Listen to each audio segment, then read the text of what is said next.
ṣẹlẹ̀ mẹ́tẹ̀ẹ̀ta bẹ́ẹ̀ ló sọ.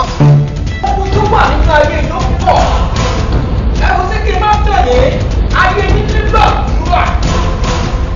The Light of God Drama Ministry tún pẹ́ tuntun dé.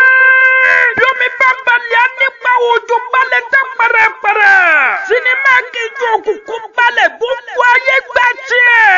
Ibo ńlá ni gbé bẹ̀rù kìjikìji ni bẹ̀rù wà. Aláṣẹ òkùnkùn ṣe pé àwọn àjẹfà bínú lọ.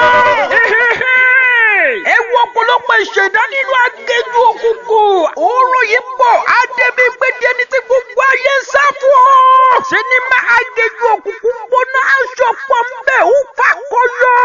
Ogun bí Ọláwálé mi ó sọ sí kolobo àwọn ọmọ yahoo bá tiẹ̀ jẹ́ pátápátá. Àwọn ọlọ́jà òkùnkùn wọnú agéjú gbogbo ìṣẹ̀dá mẹ́rẹ̀. Ó dé bọ́ọ̀lù yahoo mi.